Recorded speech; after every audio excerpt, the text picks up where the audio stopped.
Saudara-saudaraku yang terkasih, hari ini kita akan mendengarkan bacaan dari Nubuat Hosea. Selamat mendengarkan dan merenungkan sabda Tuhan. Semoga Tuhan memberkati kita hari ini. Bacaan dari Nubuat Hosea. Inilah sabda Tuhan. Aku akan membujuk umat kesayanganku dan membawanya ke padang gurun dan berbicara menenangkan hatinya. Di sana, ia akan merelakan diri seperti pada masa mudanya, seperti ketika ia berangkat keluar dari tanah Mesir. Maka pada waktu itu, demikianlah firman Tuhan, Engkau akan memanggil aku suamiku, dan tidak lagi memanggil aku Baalku. Aku akan menjadikan engkau istriku untuk selama-lamanya, dan aku akan menjadikan engkau istriku dalam keadilan dan kebenaran, dalam kasih setia dan kasih sayang. Aku akan menjadikan engkau istriku dalam kesetiaan, sehingga engkau akan mengenal Tuhan. Demikianlah sabda Tuhan.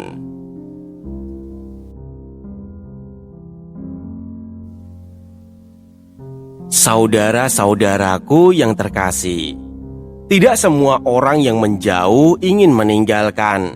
Ada yang menjauh karena terluka, ada yang menjauh karena tersesat, ada pula yang menjauh karena perlahan-lahan membiarkan hal-hal lain mengambil tempat yang seharusnya hanya diberikan kepada Tuhan.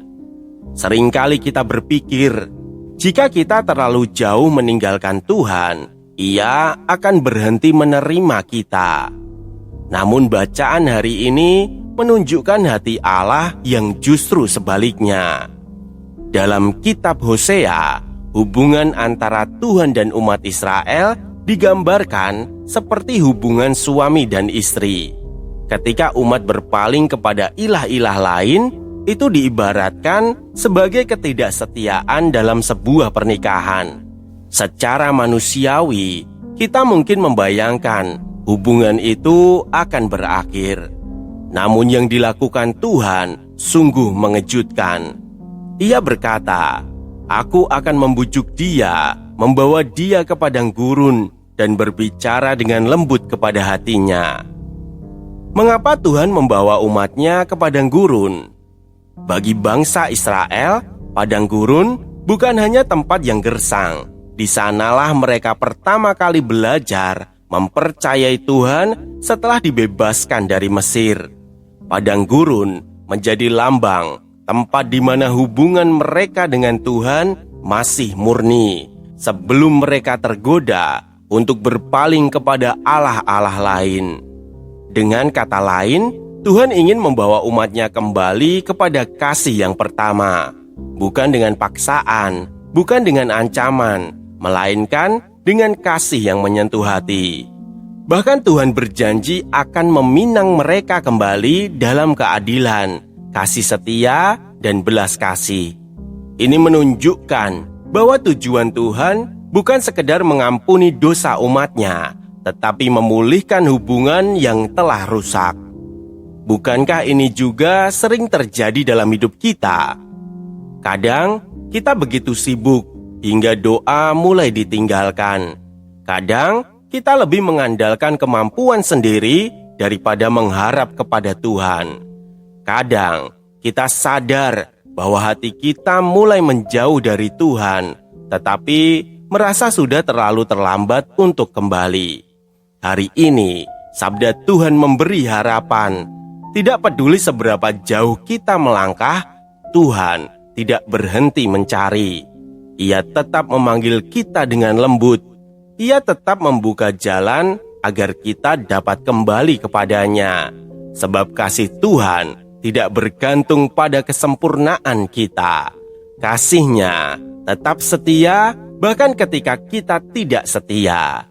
Hari ini, jika engkau merasa jauh dari Tuhan, jangan takut untuk pulang. Mungkin Tuhan tidak sedang menunggumu dengan teguran yang keras. Mungkin Ia sedang menunggumu dengan pelukan yang telah lama disiapkan. Sebab sebelum kita mencari Tuhan, sesungguhnya Tuhan telah lebih dahulu mencari kita. Marilah kita berdoa. Tuhan, terima kasih karena kasih-Mu tidak pernah berhenti, bahkan ketika kami sering menjauh dari-Mu. Ampunilah setiap kali kami lebih mengutamakan hal-hal lain daripada kehadiran-Mu dalam hidup kami. Tariklah kembali hati kami kepadamu. Ajarilah kami untuk kembali mempercayai-Mu, mencintai-Mu, dan hidup seturut kehendak-Mu. Semoga setiap hari kami semakin dekat kepadamu dan tidak pernah ragu akan belas kasih-Mu yang selalu terbuka bagi kami. Amin. Jangan biarkan sabda ini berhenti di kamu. Jika hari ini kamu merasa Tuhan berbicara padamu lewat bacaan ini, bagikanlah. Sebab setiap kali kamu meneruskan sabdanya, kamu sudah ikut ambil bagian dalam karya pewartaan. Semoga tersampaikan berkah dalam.